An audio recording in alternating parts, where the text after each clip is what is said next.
근데 의문이 드는 게 사실은 곽정근 사령관도 대통령께 충성을 다할 사령관들입니다 하면 그 신임을 받던 사람이었고, 홍장원 국정원 1차장도 마찬가지입니다. 저 윤 대통령 좋아했습니다. 예.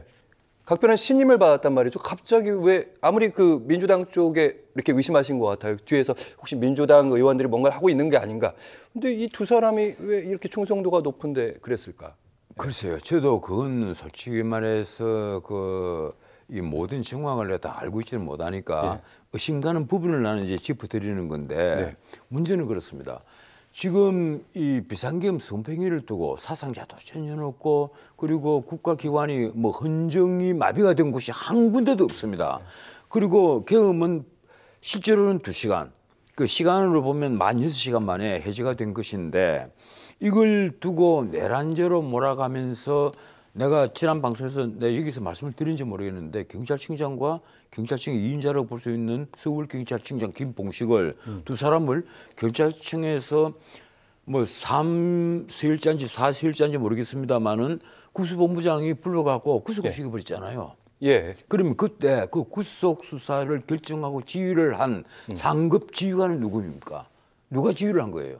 더 위에 왜냐하면 누가 지휘한 겁니까? 국수본의 최종 책임자 행안부 장관은 그때 면직이 돼서 없었어요. 안 되죠, 안 되죠. 예, 그리고 개별 사건인데 대통령도 그때는 뭐 이런 판에 할 수 없죠. 예. 사실은 유폐되어 있는 상태인데 국수본부장이 결정했을 겁니다. 예. 국수본부장이 이 경찰청의 3순위, 4순위자인 국수본부장이 그렇죠.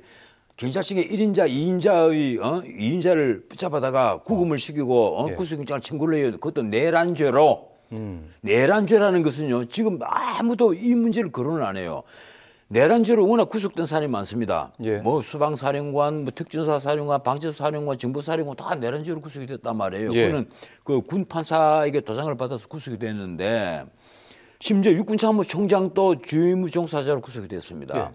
그런데 이 내란죄에 대해서 아직도 대통령까지 구속을 시켜놨잖아요. 그럼 전 변호사님은 내란죄가 성립이 되느냐 안 되느냐는요. 예. 지금 정확히 보면 우리 같은 사람은 이건 내란죄는 절대 아니다, 이렇게 아직도 믿고 있는 사람이에요. 그렇죠. 전 변호사님, 요 얘기는 마무리 지으시죠. 그러니까 국가수사본부장에 의해서 어쨌든 영장 신청됐고 구속이 되어 있는 상태인데, 그러면 그건 국수본의 판단이지 않습니까? 제가 보기에는요. 예. 제가 그래서 드리는 얘기입니다. 국수본부장이 절대 그걸 결정을 못하죠. 그럼 누가 어떻게 결정을 자기보다 더 위에 상급자를 가서 구속을 시킵니까? 예. 그래서 내가 이런 일이 벌어지는데도 대한민국 어느 신문도 일면 헤드라인에 경찰청장 누가 구속 지휘했느냐 이걸 묻고 있는 사람이 없습니다.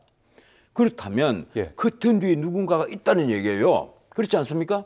내란죄로 몰아가는 이 모든 것을 지휘하는 사람, 아니면 뭐 컴퓨터가 합니까? AI가 합니까? 그러면 우정수 국수본부장에게 누군가 영향을 미쳤다는 말씀이세요? 아니면 한번 보세요. AI가 요새 최상목 AI 대통령은 시대니까 아닐 테고. 최상목 권한대행이 만약에 그랬으면 대통령 권한대행은 아닐 그래서 테고. 얘기를 했겠죠. 이래서 제가 이렇게 지휘를 했습니다, 이렇게 얘기를 했겠죠. 누가 할 수 있을까요? 글쎄요. 여기에 대해서 국민의힘에서도 아직 의문을 표시를 안 해요. 그러면 도대체 이게 뭐냐는 거예요. 이 대한민국이 도대체 이게 민주공화국입니까? 뭡니까 이게?